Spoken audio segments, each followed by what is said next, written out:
We'll let him in. All right. Welcome, everybody. Another Saturday sermon in the house. I am Jessica. I got Nicole here with me. We're having a play date. Our kiddos are having a little play date right now, so we'll probably mute so that you don't have to suffer through that. But so this week we are very excited to introduce Cassie from Wildflower Ministries. So we haven't really had much in the way of representation from our education ministries yet. We have several of them, mostly in the field of early education, where we've got people out there kind of teaching kids the way that God intended, not in public school, not forcing them to conform, not forcing them to, adopt beliefs that are basically propaganda and or indoctrination, but they're out there getting dirty, climbing trees, playing with animals, and fighting with sticks and doing all the things that young kids especially, not only love to do but really need to do.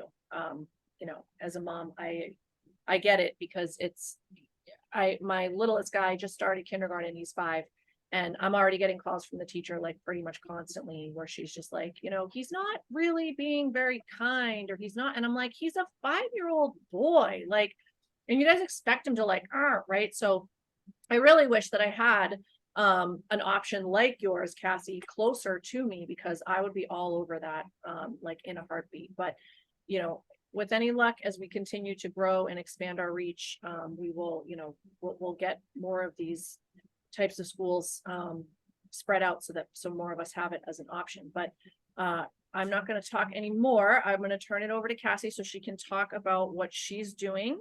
And go ahead, Cassie, take it away. All right. Hi, everybody. I started Wildflower Ministries a couple years ago. Kind of just came to be by chance. It was always something I wanted to do, and I just didn't know how. I grew up in, public school, and the traditional, you go to school, you get a job, and then you just work till you die, and life isn't about having fun. So I didn't have any like influence in my life that was any different than that. But I always like fought the system, thought school was ridiculous, and I didn't need to know any of it. And I always wondered why in high school we didn't learn real skills like how to open a checking account or fill out a job application, or do anything we're going to need in adulthood, taxes. And instead we were learning things that I instantly forgot. Can't even begin to remember the things that they were teaching us. I thought they were ridiculous. So thanks to COVID, we were finally able to begin homeschooling. And I really started to think about what I wanted that to look like for my kids and then the community, because I knew I wasn't the only mom out there that wanted something different, and I wanted to make it happen. So yeah, I just kind of blended my life experience with what I know my kids need and what I was hearing other moms talk about. So I brought in a lot of my Montessori philosophy was when I was a Montessori teacher. So that's where I get the mixed ages from.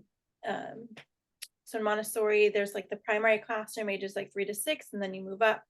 But it stays mixed ages all the way up to high school.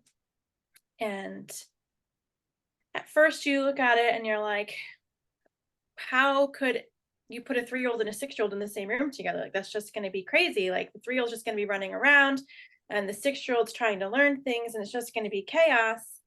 And a thing I kept hearing in my Montessori days was trust the process. And, day one, you're like, how can this possibly be? And then the end of the year, you're like, oh, I get it. So that's really like, I really wanted to keep that as part of my program because it is such an amazing thing to witness. I've had kids come to my program that were only children. They were older, like 9, 10 years old. They had no younger cousins, never interacted with anyone younger than them their whole life. And they would come in and, I have my own 3 kids with me, and my youngest is now 2. And watch them interact with these younger kids with such compassion and such empathy and just this like natural instinct to protect and nurture and teach these little kids. And they've had no experience with it. Like, this isn't taught into them. This isn't ingrained in them. This isn't their daily, structure. This is just a natural instinct. And it's really awesome to see not just the older kids teaching and leading the younger kids, but the younger kids also looking up to the older kids and just really wanting to follow what they are doing, and learning so much just from observation, just from watching them. They're doing skills far beyond their years because they have that role model with them and guiding them and encouraging them. So it's been great. And, also teaches a lot of patience. We all have to be very patient with the younger kids because they take longer to do things. They get distracted easily and they're never going to do it right. Right. So if an older child is presenting something to a younger child, the expectations need to come like way down than if they were working with a peer. So it's really great to see them like change their language, change their body language, change the tone of their voice. They can restructure their whole self to just be like this gentle, calm presence for the younger kids. And just being that role model, especially for the little kids, is such a self-esteem and confidence booster for them, because another part of Montessori was you don't actually know something until you can teach it.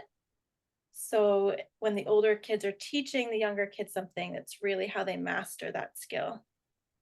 So that's been amazing to see, and I really want to keep that going. I've kept that even in our farm program. We now go to the farm 2 days a week, and that's also mixed ages, and that's been exciting. We just started that last week, so Thursday was our first day, and I had a wide range of ages from 2 to 13, and I was a little nervous because we're on a farm and there's 200 acres and there's animals, but they all did like a really great job. We all worked together. They helped each other out. They had never met each other before, and they just all came together. And yeah, it was really great. I'm looking forward to next week. We'll have some more ages next week, which will be exciting too. So that's my passion for the mixed age classroom. And a little bit more about what I do for my program is I really take what I felt was missing from education, like life skills, cooking, baking, all around general living in society, how to make a grocery list, how to, plant something, how to tie knots, like all of those things. And then, of course, climbing trees and running around wild outside barefoot in the rain, because that's what you're supposed to do when you're a kid, because it's not cool when you're an adult. People look at you funny. So I really like keeping all of that. So we have our day kind of structured out. So we do like a little bit of structured work in the morning, and the rest of the day is pretty much self-directed. They do science experiments, which they love because it makes a mess. They do art, they create things, they go out to the forest. Right in my backyard, we have like a small stream. They have been working very hard since the end of last year to clear the stream so that the water will move faster, because it keeps getting blocked. So they're out there clearing the stream. They need to be mindful because we do have snapping turtles out there. They have found 2 baby snapping turtles so far. So they need to take precautions on how they're clearing the stream. But they all just kind of go together. They work together. They delegate. They just figure it out, right? Like, you're gonna do this, I'll do this. This is how we're gonna do it, and they just work at it for hours, endlessly. They'll come up with so many things that they want to do. They'll come in and say, they'll come up with a list. Can you get us these things because we want to make this or create this? And it's always like, yeah, I'll find that for you. Sure. Like, let's do it. Let's find the video on how we can do that. And I know some people might, from a traditional standpoint, might look at that and go, how are they even learning anything? But if you really break it down, it's everything, right? It's engineering, it's communication skills, it's problem solving, right? And like, all of that comes together when they're doing pretty much anything that they do together, because they're always working together. It's never just, you can't with us, you can't do this with us. Like, they're always so inclusive of everyone, and always trying to find ways to include everyone in whatever they want to do. So yeah, that's my speech on why mixed ages is great and why I love what I do. So with the Montessori philosophy, I've also taken a lot of like Waldorf philosophies as well, especially with being outside and in nature. I also didn't really like how the Montessori day worked. It was like a 3-hour work cycle inside, and then they could play outside. And that seemed really weird to me as to why small children would be inside for so long when all the things that they wanted them to learn could be done outside. There's no reason, pouring work, transfer work, there's no reason none of any of that couldn't take place outside. We have a mud kitchen, we've got the tough trays, we've got a playhouse, we've got so many things out there. All of those skills can be achieved outside. Stacking, sorting. I don't know. I think it's weird to be inside for so long, all day with kids. I think that's asking for trouble.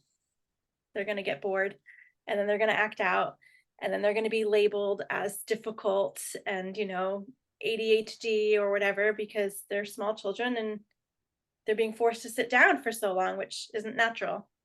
So I really wanted to incorporate a lot of the Waldorf philosophies in that aspect, where yes, these things are important, but they can be done in a better way that is going to get a better result. Because if they're bored, if they're hungry, if they're tired, they are not listening to anything you're saying. It's not being absorbed. They are just becoming mindless robots, and they're just agreeing with whatever you say.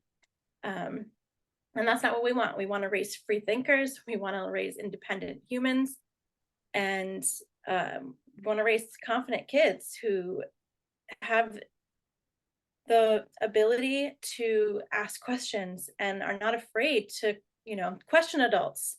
I allow all of the kids to question me all the time, because I don't know everything, right? And if you can't question authority, then what are you? Just someone who agrees and goes with everybody because you're told to, and that's not what I don't want to do here. We're not just drones just obeying the higher power here. So I really like when they feel it, they're comfortable with expressing things to me, um, and just making like a safe space for everyone to learn and grow and ask questions and um, be themselves. Um, it's weird right now, especially where I live, because we're more on the conservative end, and then I'm like in a weird town that's like they're either super conservative and like super religious and want a highly religious program, or they're like really off the other deep end. So it's been a big struggle to be like in the middle where I'm like, yeah, I don't like our curriculum isn't religious based. I mean, it is. I just take out some of the words. Um, but we do talk about religion, but it's not the basis of our curriculum. So I'm not like in with the super religious crowd, right? They want you to be like doing Bible study, and there's no imaginative play. Like I had a couple families get all weird because for Halloween, for one of our curriculums, we make like witch potion for like our chemistry unit, and like they get to mix things, and they were like, oh no, no, no, no, we can't do that. That's dangerous. They know it's fake, they know it's pretend. I'm not telling them to be pagans. We're just having fun and like learning chemistry along the way, and they couldn't handle it. So um so I'm still trying to find my place here. So we'll see where we end up. We're looking at other places to move, but it's been wild. I don't know, did anyone have questions? I have a question. Yeah. Okay, so we were just talking about how Nicole was kind of like jokingly saying that she needs to send her son to your school because he's such a jerk to his little sister. And I was like, oh my God, same, right? Like, so because you see it from both sides, because you have your kids there and you have outside families who send their kids. Do you notice that the kind of collaborative, like mixed age play, does that help with the kind of sibling dynamic of your children, or are siblings just kind of doomed to be jerks to each other all the time? Asking for a friend. So And myself. so I guess my only outside like detached perspective would be my brother's kids. He also has 3 kids the same ages as mine. And they came to stay with us for a little while. He's going through a divorce. And they are awful to each other. Like they don't look out for each other. It's like the 2 older boys and the little girl, and they are so mean to her. And I'm like, that's your little sister. Like you're supposed to protect her. And they're like, no. And even the boys like don't interact with each other. They're just mean to each other. And it's so, because sometimes I'm like, oh my gosh, my kids are so mean to each other. And then they come over and I'm like, oh, they're really not, I guess. They're probably just sick of each other. But yes. So I do have another sibling group that comes. And it's new. So the little sister has recently joined because she just became of age. So it's new that they're together. But already, it's been less than a month, but already there has been like this slow shift from like, you're my annoying little sister, you can't play with me, to okay, but this isn't safe for you, so you can't come to this part, but you can come do this, right? Like so it's like slowly shifting into the like really being thoughtful and courteous and thinking. My kids have always been together, so it's hard for me to like compare it for them, because they've always kind of looked out for each other, and that's because that's how we are, not just for our school, but that's just how we are at home. It's, we're a family unit.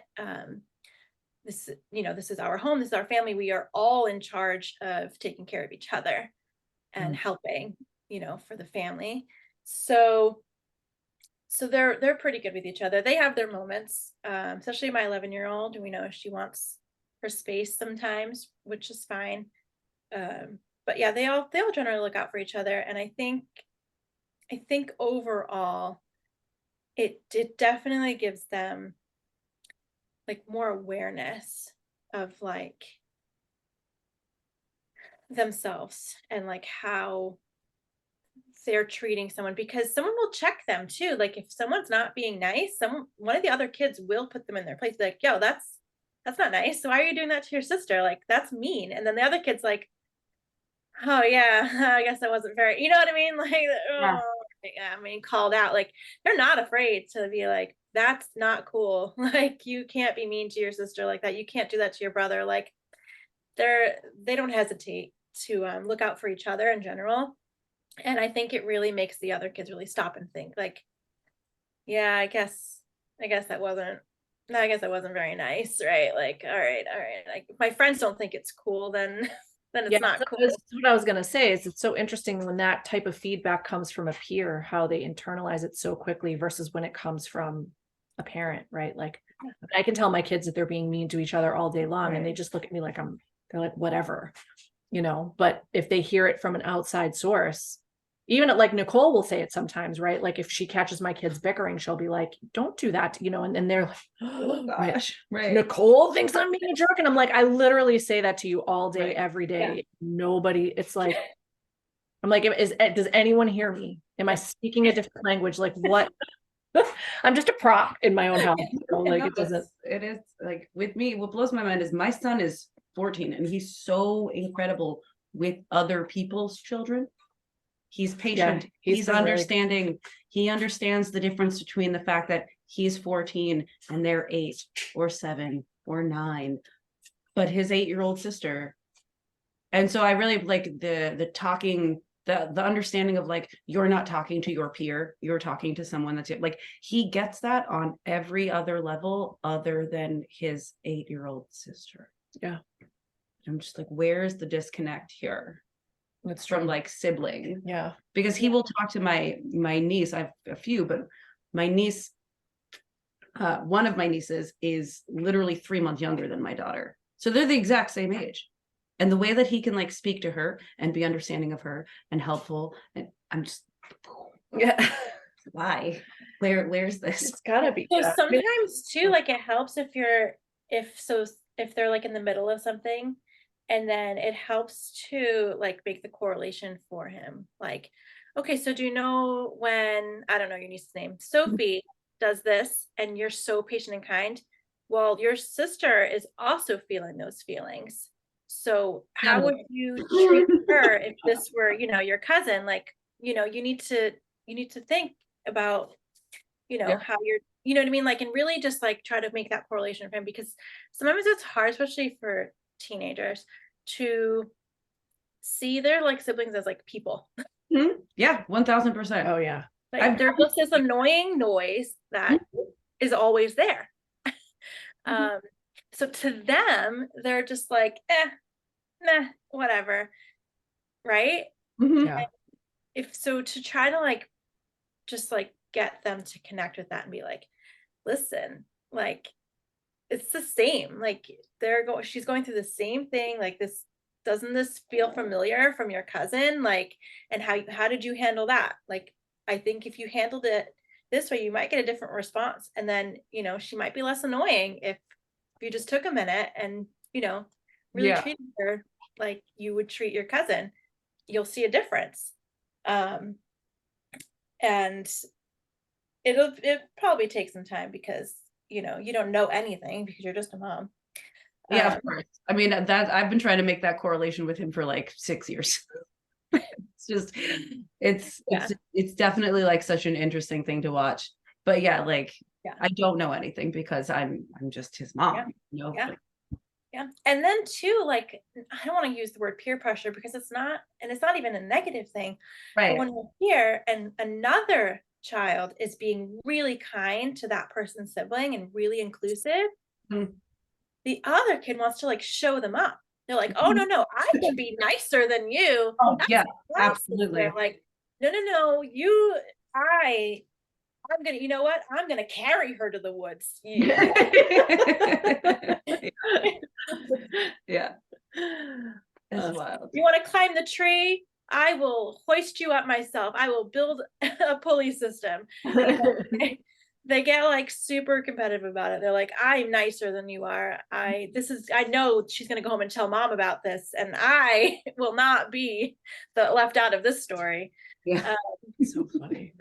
It's real. So there's definitely a lot of that. Like even with my own kids, I'll see it. Like my oldest will try to like exclude my 2-year-old from everything.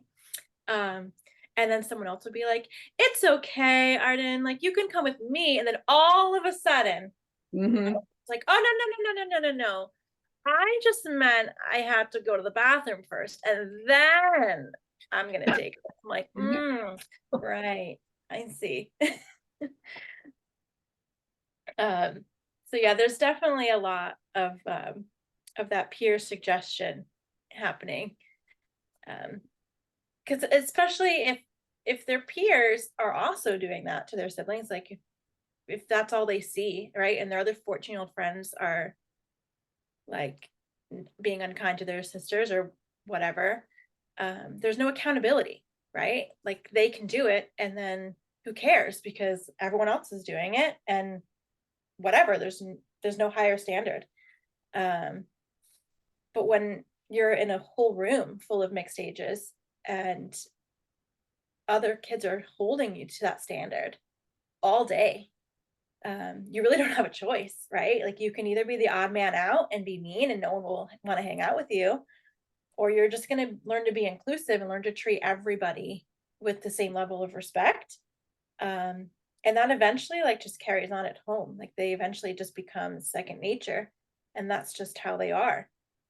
So yeah, it's definitely fun to see, especially sibling groups interact with everyone. On the farm, it was fun too because the families that had joined are brand new homeschoolers. One just started this year, and I think one started a couple years ago. And they're sibling groups, and they all kind of like intertwined with each other. And it was like the two oldest were the brothers. There was two big brothers, and they were constantly looking for the little siblings. Constantly, they were like, "Where'd she go? Where is she? Where is she?" And I'm like, "It's okay, I got it. You can do your thing." But they like felt this like responsibility to like check in with them and like make sure everything was okay. Um, and I don't see that a lot in other kids where they feel like they want to make sure their sibling is okay. They're usually kind of like, "Meh, she finally left me alone for a minute. I can hang out with my friend." So it's cool to see them to want to know and make sure that their little siblings are okay and accounted for and like not hurt or lost or anything like that. So yeah, it's cool. Yeah, there's so much about mixed ages that is great. Well, I have another question, Cassie. Yeah. This is Jordan. I'm sorry, I'm off camera. I'm out and about today. Okay. But have you noticed a difference between your kids, or maybe you can give a different example of other kids, but like pre homeschooling and doing the nature school and mixed ages, how has, mixed ages and having a huge nature component contributed to your kids' like either spiritual development or like connection to themselves or the world around them? Can you speak to that and how that's contributed? Yeah. So because we go outside all the time, mostly my 6-year-old, because my 11-year-old is at that age where everything is gross. The wet ground is gross. The rain is gross. The sun is gross. the sky is gross, the trees are gross, the wind is gross. So this is fun.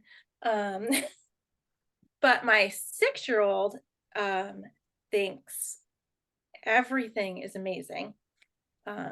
Every single worm is different and has a name and a purpose in life, and needs to be saved by her all the time and replaced and like rehomed into a safer location. She is definitely more aware of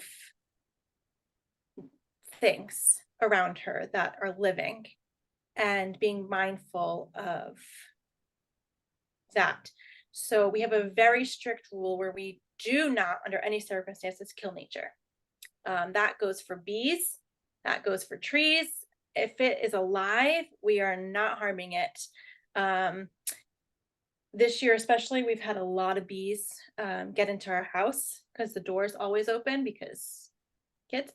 And they'll recognize a bee and then we'll scoop it up and bring it, and they'll go out and find a flower outside to place the bee on, and then they'll watch it and make sure that it's okay until it flies off.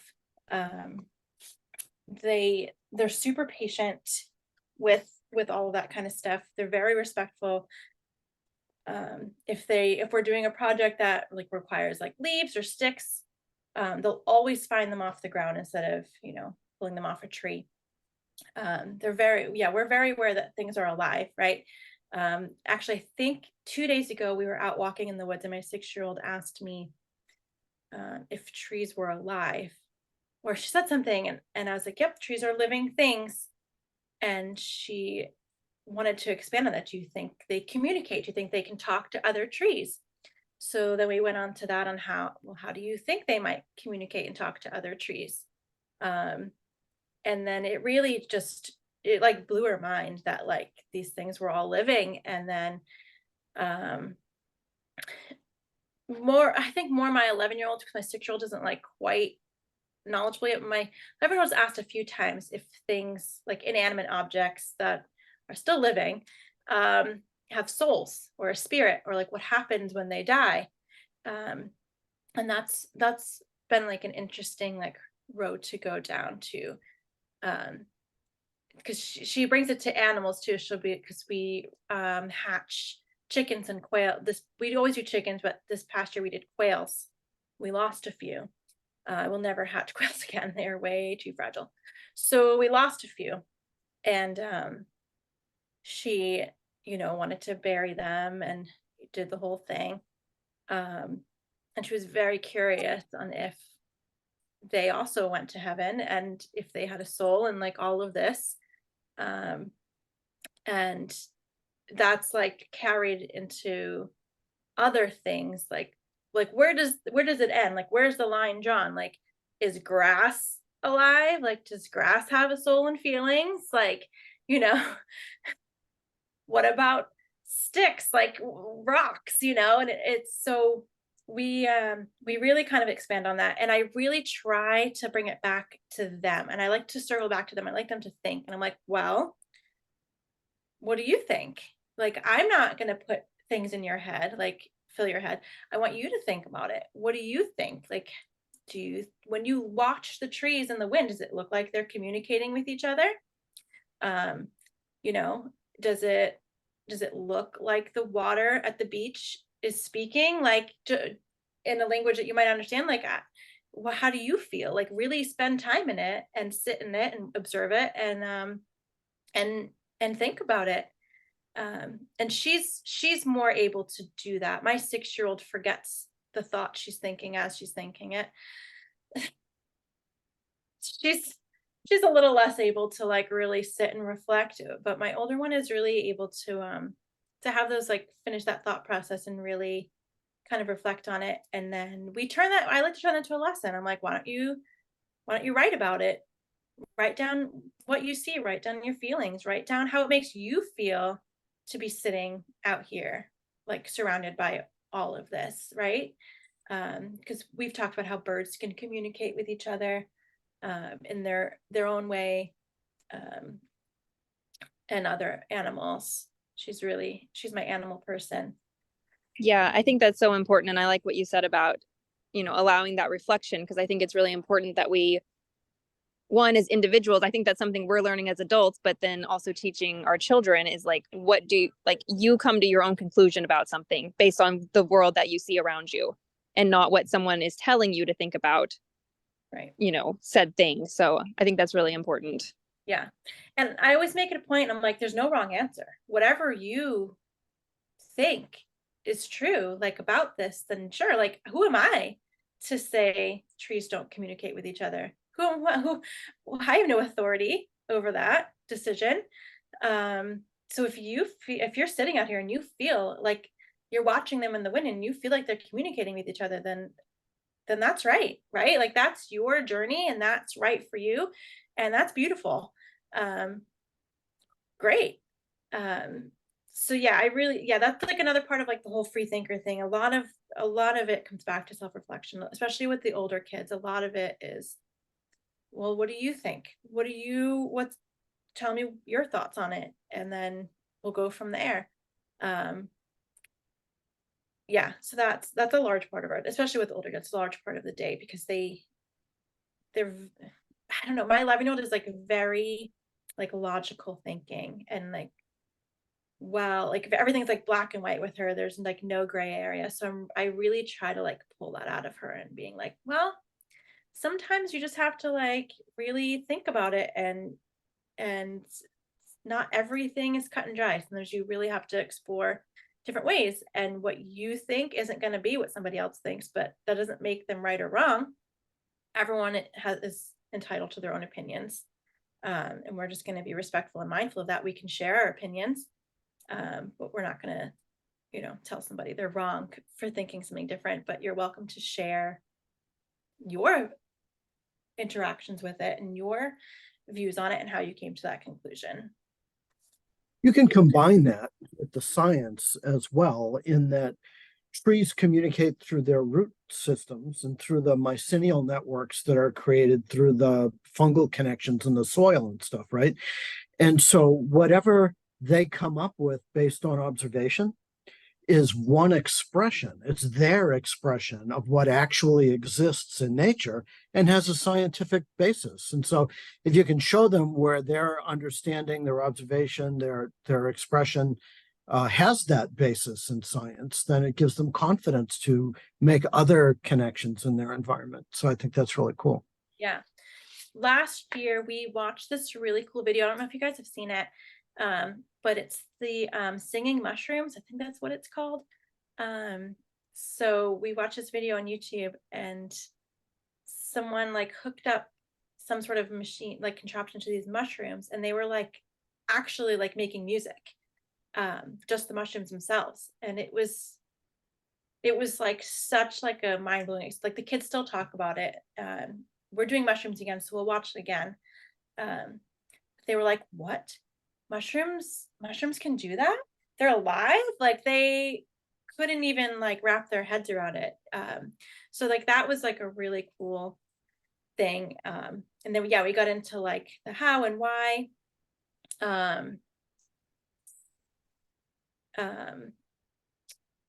Of how that happened, and then we kind of like researched it a little further. So yeah, like that kind of stuff is really cool. We always try to bring everything back. Science is probably one of our favorite subjects, science and art. Through those two subjects, we learn everything else that we need to know. May I ask, in addition to the programs that you have for the children, do you have programs for the parents as well, teaching them about the concepts that you've gleaned from Montessori and the other traditions, and providing curriculum and some guidance on how they can run programs like yours for themselves or in their neighborhoods, or community-based homeschooling or anything like that? Yeah, so I've actually helped 4 different moms get started. I've sent 3 of them to Jess. I'm still waiting for one to write back to me to send her to Jess too. So, but yeah, they Yep, there's one out in Western Mass that just got started. I think Jess's wait list is really long to start her ministry, Holly. But she's already started, she's up and running.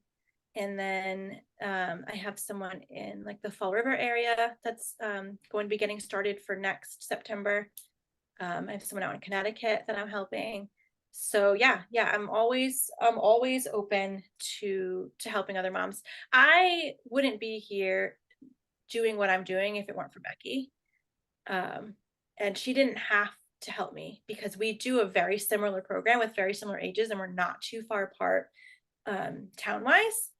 And so she could have just been like, no, I'm not helping you do something I do, right? She could have easily, and I wouldn't be here.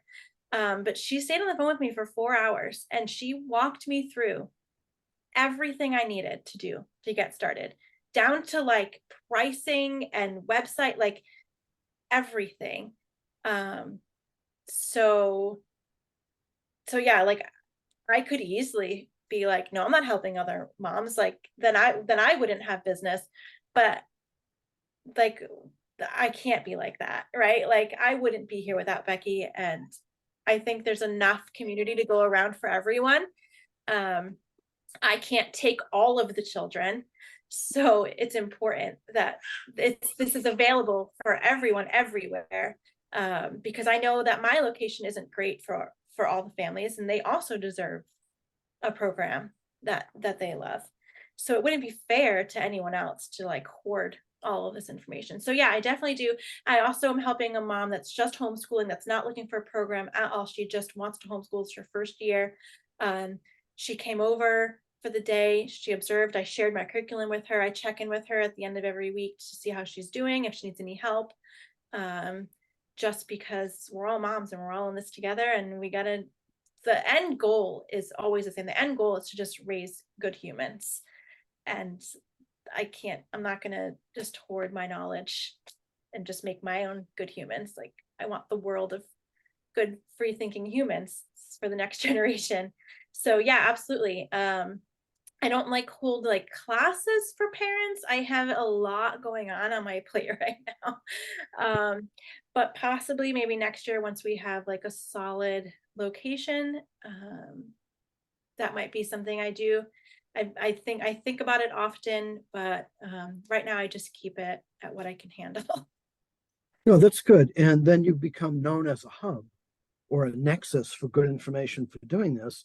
And then if you ever did something like producing weekly lesson plans that you make available at a reasonable fee or whatever, you have a larger and growing network of people that want to consume that information, and it provides additional income for you.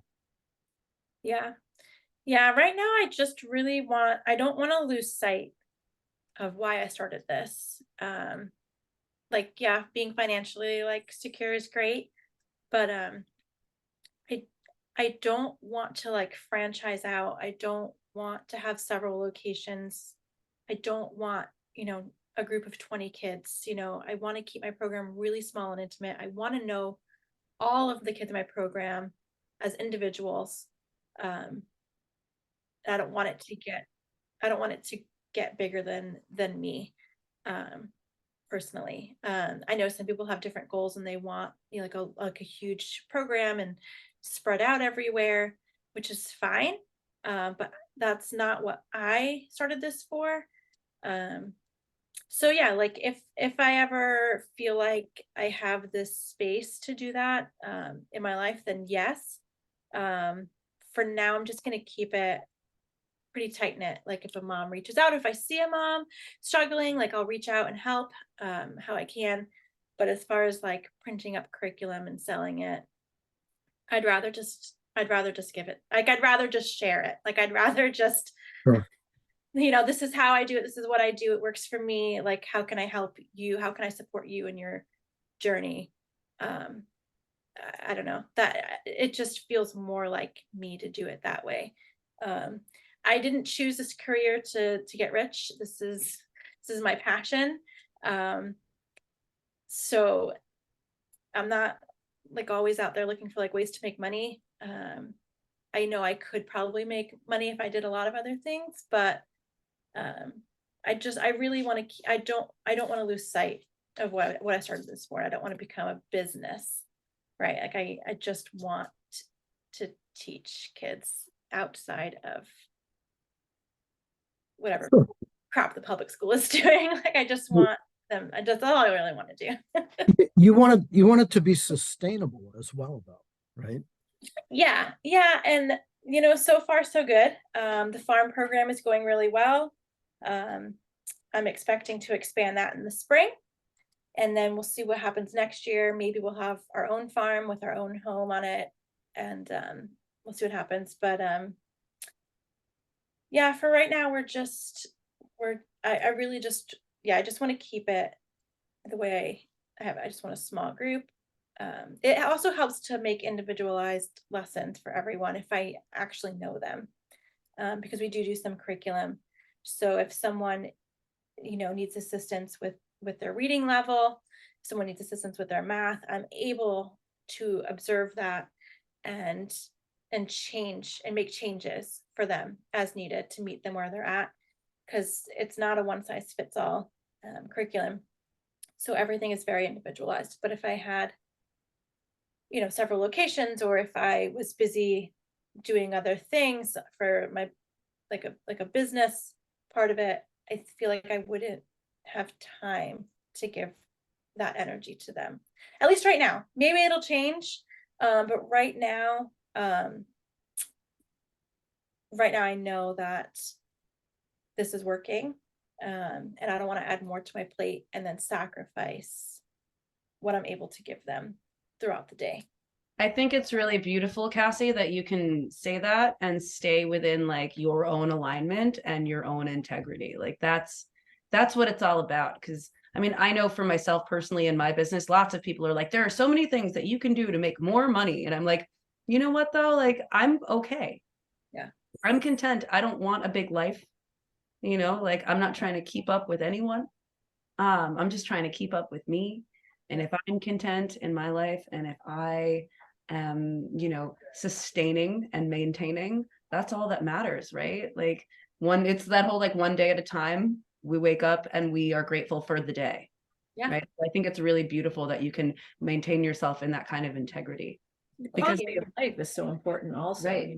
I mean, that's, you really do, you sacrifice your quality of life if you go too hard. Right. I mean, and what you do is so like, I say this all the time. I have nothing but respect for people who choose to be around children that are not their own.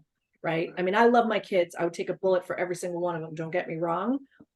But to actually choose to make a living, right, to like, to bring in my own abundance via the vehicle of other people's kids, spending the majority of your day with other people's children, I'm simply not cut out for it, right? Like I'm just not, right? Like, so it's, I know, as being a single mom, like I know what you go through every day, and the fact that you choose to do it. So like you definitely have to pick your battles in terms of like what else you allow inside, because you're voted most likely to suffer burnout. Right. How much you extend your energy outside of outside of your capacity. And like you said it, like, this is what I can do. Like, I want to be able to only do what I can do.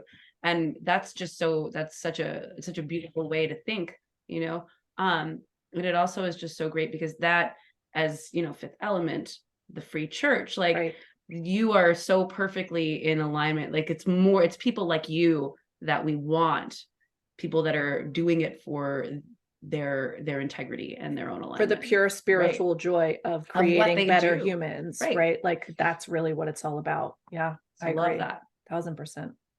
Like, so it's funny because my boyfriend and I will dream about, we don't even play the lottery, but we'll fantasize about winning the lottery. And then he's like, I'll retire, I'll never work again.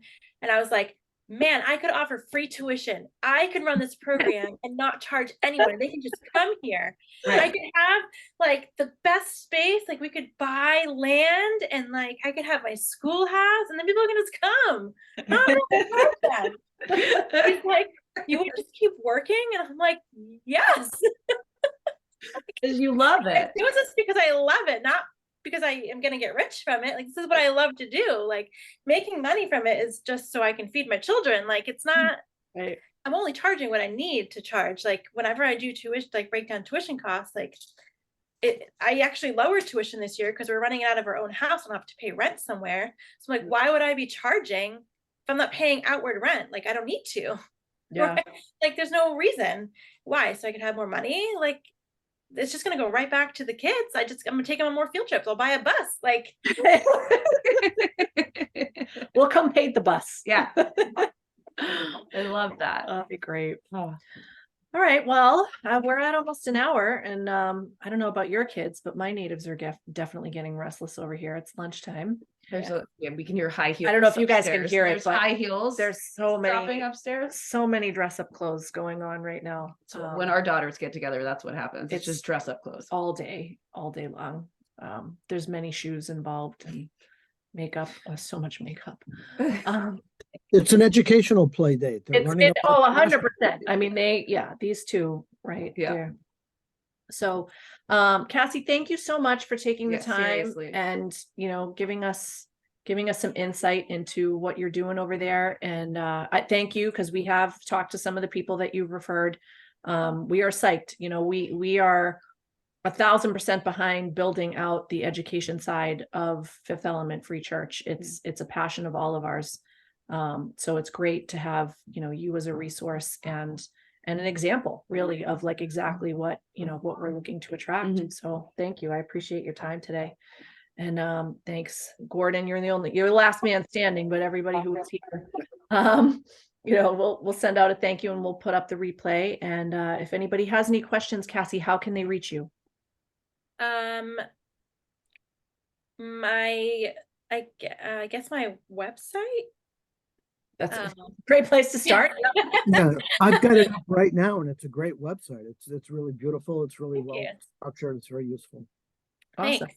Yeah, and on our end, so just we are putting together our ministries page on our Fifth Element Free Church website. That's been a long time coming, and we are real close to being able to launch it soon. So we will make sure that you're on there obviously, but we'll make sure that your website is linked and your email and everything, and we'll any inquiries that we get, we'll send them your way. Thanks. All right. Thank you guys. We hope you have a wonderful rest of your weekend. All right. Thanks. Great. You guys too. Take care. Bye-bye. Bye.